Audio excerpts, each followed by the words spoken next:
¿Qué lleva a un niño de 11 años a convertirse en sicario?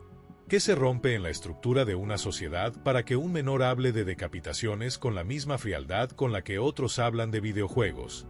En diciembre de 2010, el mundo fue testigo de algo que parecía imposible de procesar: un niño mexicano, detenido en un aeropuerto, esposado y custodiado por soldados armados, confesaba sin emoción haber asesinado, torturado, mutilado.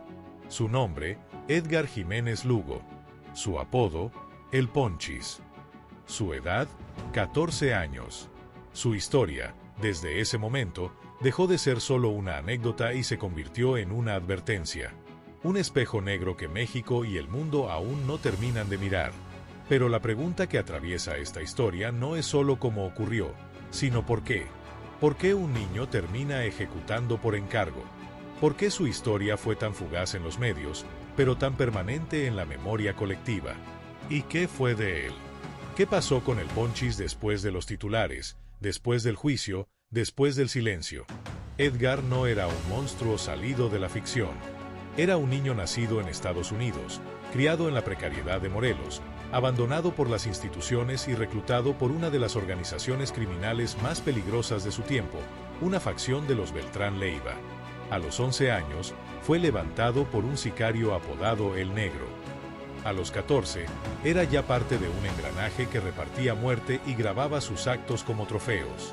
Pero su historia no termina con su detención, ni con su condena, ni con su liberación.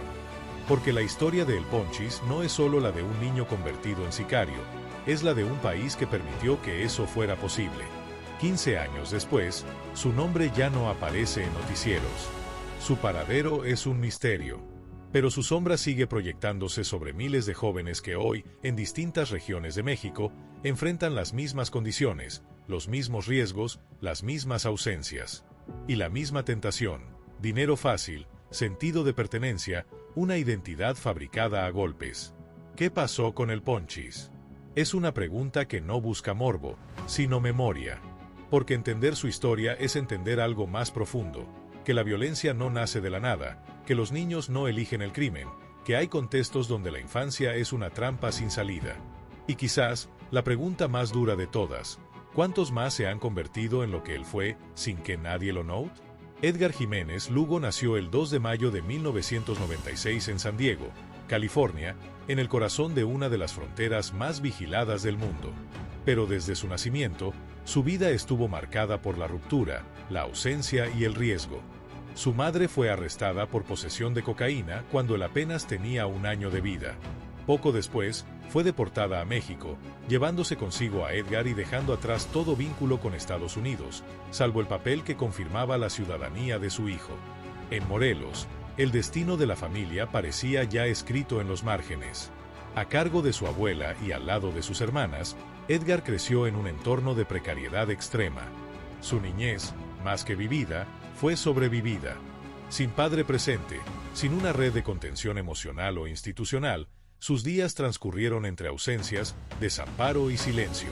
En 2004, cuando su abuela murió, la situación familiar colapsó por completo. Él tenía apenas 8 años. No había adultos que asumieran la responsabilidad de criar a 3 menores, y poco a poco, el mundo del crimen organizado comenzó a rodearlos. Abandonó la escuela después del 3er grado de primaria. «Ya no quise estudiar», dijo años después con una naturalidad escalofriante. Pero no era solo desinterés, era hambre, era calle, era sobrevivir. Mientras sus compañeros de edad aprendían a leer mejor o jugaban con celulares baratos, Edgar aprendía a callar, a desaparecer, a no confiar en nadie. Sus hermanas, por su parte, tomaron un rumbo similar. Se integraron a una célula criminal femenina conocida como Las Chabelas, ligada al Cártel del Pacífico Sur, CPS, una escisión directa del cártel de los Beltrán Leiva. Las Chabelas, según informes oficiales, eran responsables de mover, ocultar y desechar cadáveres. Sus vínculos con líderes del CPS estaban bien establecidos. No eran simples colaboradoras, eran piezas clave. Edgar creció viéndolas en esa dinámica, entendiendo, sin necesidad de que nadie se lo explicara, que ese era un camino posible. O tal vez el único. El reclutamiento no tardó. A los 11 años, Edgar fue interceptado por un hombre conocido como El Negro. Su nombre real, Julio de Jesús Radilla Hernández, desertor militar y uno de los principales operadores del CPS. En sus confesiones posteriores, el Ponchis detalló cómo lo drogaron, cómo lo forzaron a participar en ejecuciones, cómo fue entrenado para asesinar sin pestañear. El proceso fue sistemático, casi clínico. No se trataba solo de usarlo, se trataba de moldearlo. El CPS, que operaba en Morelos y Guerrero, había sido creado tras la muerte de Arturo Beltrán Leiva, el entonces líder del poderoso cártel que llevó su nombre. Con la estructura principal debilitada, comenzaron a surgir células como el CPS, que buscaron legitimarse y sobrevivir en la guerra abierta entre grupos criminales. El Cártel del Pacífico Sur adoptó no solo el nombre Pacífico para simular continuidad, sino también prácticas y alianzas que los conectaron con otros jugadores poderosos como los Zetas. La guerra por el control territorial en la zona era brutal. El CPS se enfrentaba a facciones leales a Edgar Valdés Villarreal, alias La Barbie, y a grupos como la familia michoacana. En ese entorno, se necesitaban soldados, sicarios jóvenes, moldeables, fáciles de desaparecer si algo salía mal. Y el Ponchis, con 11 años, sin familia efectiva, sin escuela, sin futuro a la vista, se convirtió en uno de ellos. No fue el primero, y tristemente, no sería el último. Pero fue el primero en ser expuesto.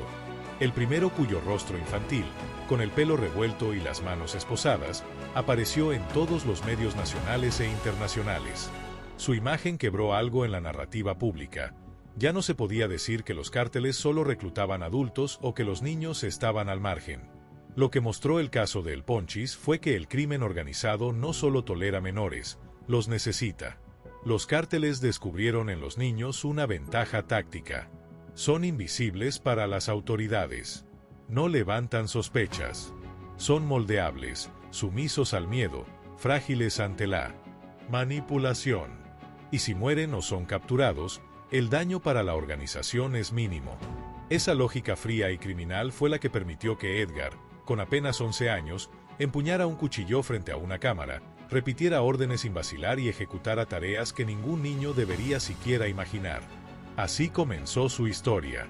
Pero en realidad, lo que empezó fue mucho más grande, un proceso de degradación silenciosa que ya se había instalado en muchas regiones del país, donde las infancias dejaron de ser zonas protegidas para convertirse en territorios disputados. Porque lo que le pasó a El Ponchis no fue un accidente. Fue la consecuencia de un sistema que había fallado mucho antes de que él apareciera en las noticias. El día que todo cambió fue el 2 de diciembre de 2010. El aeropuerto Mariano Matamoros, en Morelos, estaba tranquilo esa tarde. Entre los pasajeros que se preparaban para abordar, dos figuras pasaban casi desapercibidas, un adolescente delgado, con rostro inexpresivo, y una joven mujer que lo acompañaba. Nadie imaginaba que el menor esposado por militares horas después se convertiría en un símbolo internacional de la fractura social mexicana. Edgar Jiménez Lugo, El Ponchis, tenía apenas 14 años y acababa de ser capturado por el ejército mexicano mientras intentaba escapar rumbo a Tijuana. Su destino final era San Diego, cruzar la frontera, volver a un país al que ya no pertenecía, pero cuyo pasaporte aún conservaba. La detención fue un parteaguas. Las imágenes del menor, rodeado por soldados armados, se viralizaron de inmediato. No era solo la captura de un delincuente, era la imagen más cruda de una sociedad donde los niños ya no jugaban a la guerra, sino que la vivían. El escándalo fue instantáneo. La opinión pública se dividió entre el horror y el morbo. Los medios, tanto nacionales como internacionales, replicaban una y otra vez el rostro sin expresión del niño sicario. El primer niño asesino del narco, decían algunos titulares. Pero esa etiqueta no alcanzaba a explicar del todo lo que había detrás. Durante los interrogatorios y entrevistas posteriores, El Ponchis no negó nada. Su tono era plano, su lenguaje directo. Confesó haber decapitado al menos a 4 personas. Dijo que lo drogaban, que no recordaba bien todo lo que había hecho, que lo obligaban, que si se negaba, lo mataban. Narró cómo lo entrenaban para usar armas, cómo lo enviaban a torturar y cómo lo filmaban mientras cumplía las órdenes. Algunos de esos videos, difundidos previamente en redes sociales, fueron clave para su identificación por parte de inteligencia militar.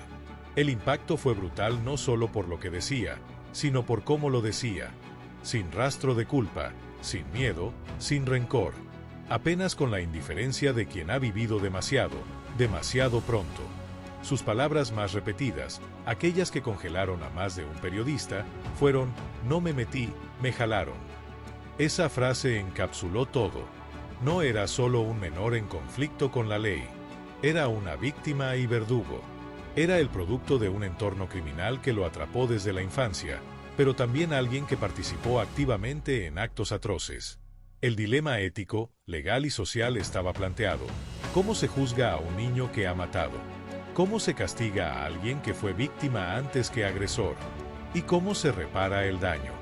La Fiscalía de Morelos lo procesó bajo el sistema de justicia para adolescentes. A pesar de la magnitud de los crímenes, la ley establecía una pena máxima de 3 años para menores. En 2011, fue sentenciado por homicidio, secuestro, delincuencia organizada y posesión de armas de uso exclusivo del ejército. Fue internado en un centro de reclusión para menores en Morelos, donde supuestamente inició un proceso de rehabilitación. A puertas cerradas, sin cámaras, sin actualizaciones públicas. Protegido, vigilado, aislado del mundo exterior. Y del interior también. Durante ese tiempo, el caso de El Ponchis se convirtió en objeto de estudio académico, documental, político. Para algunos, representaba el fracaso absoluto del Estado. Para otros, era simplemente el rostro infantil de una realidad que ya se sabía: el narco había penetrado hasta el último rincón. Mientras tanto, organizaciones de derechos humanos presionaban por una reinserción digna. Otros pedían justicia sin concesiones. Y entre esas dos fuerzas, El Ponchis permanecía invisible, entre muros y silencios. Lo que pocos sabían es que su hermana, la misma que lo acompañaba en el intento de fuga, también fue detenida. También formaba parte del CPS. También cargaba con historias que difícilmente podrían contarse sin romperse por dentro. Juntos habían crecido en un mundo donde el crimen no era elección, sino contexto.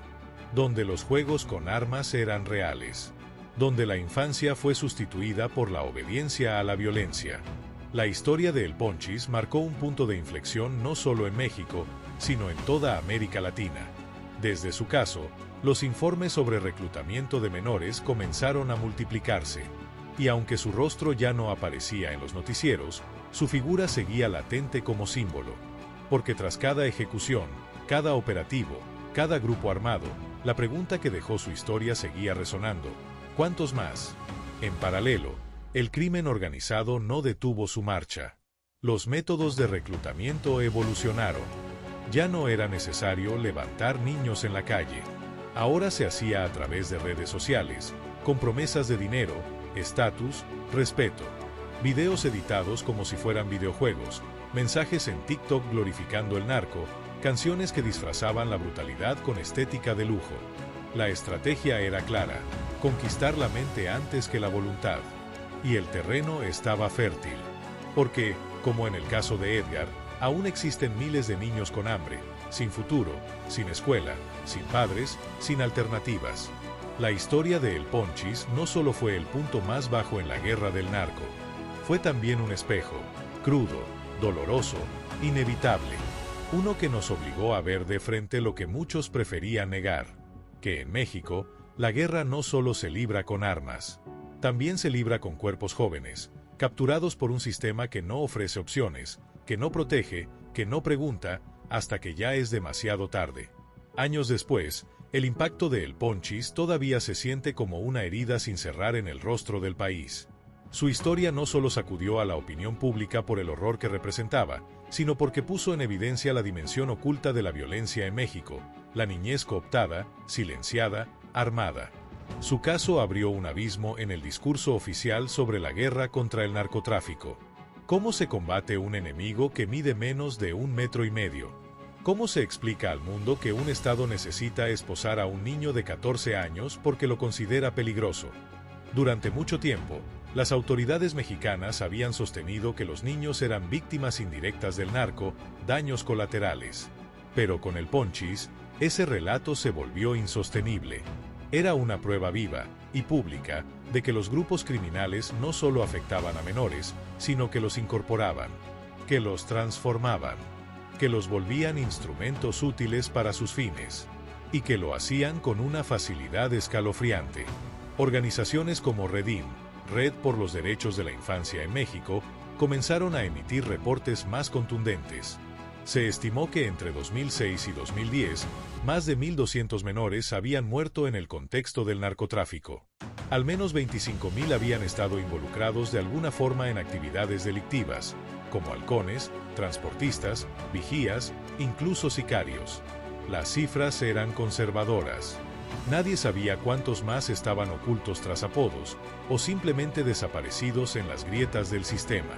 El caso de Edgar Jiménez Lugo se convirtió en un punto de referencia para discutir la política de seguridad del país, no solo por el delito en sí, sino por la respuesta institucional que le siguió. La sentencia máxima de 3 años, establecida por la Ley de Justicia para Adolescentes, desató un debate nacional. ¿Era suficiente para alguien que había cometido asesinatos múltiples? ¿O era esa pena una forma de reconocer que el verdadero culpable era el sistema que lo formó? Desde la prisión, Edgar fue parte de un programa de rehabilitación que nunca se hizo público. El gobierno, ante la presión mediática y el riesgo de represalias del crimen organizado, mantuvo su ubicación y proceso en secreto. No hubo entrevistas ni reportes detallados. Solo un rumor constante de vigilancia, protección y planes de repatriación. En noviembre de 2013, cuando cumplió su condena, fue liberado.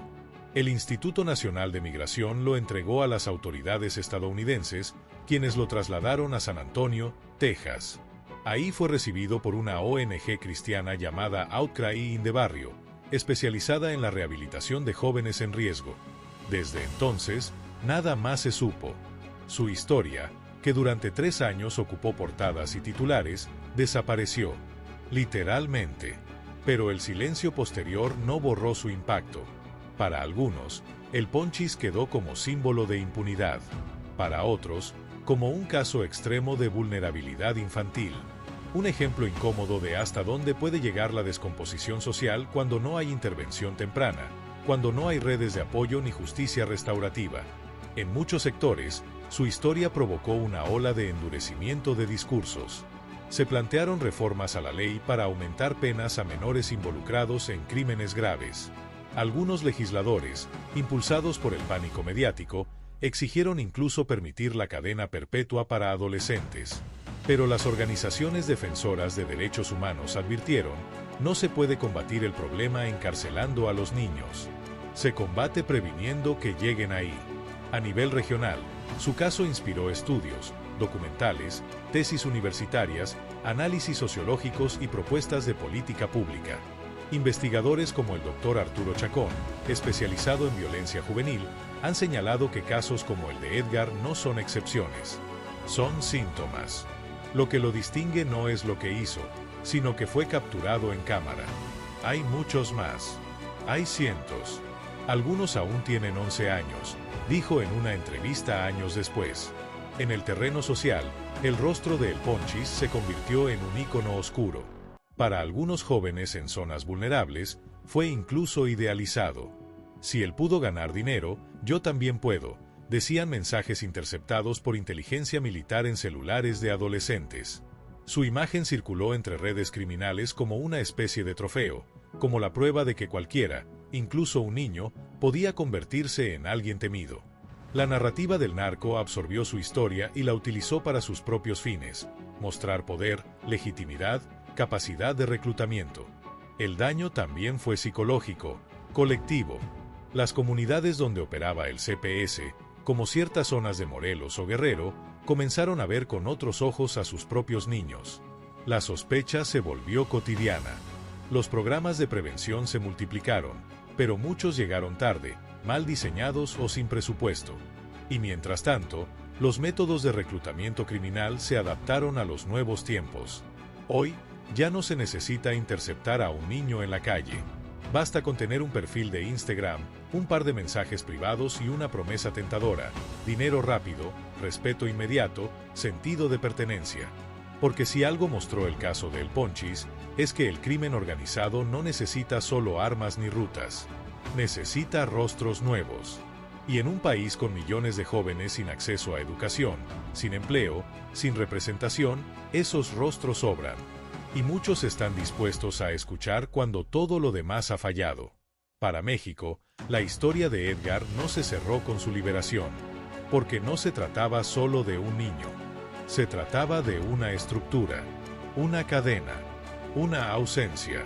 Y mientras esas condiciones persistan, otros Ponchis seguirán naciendo, creciendo, matando y quizás volviendo al silencio.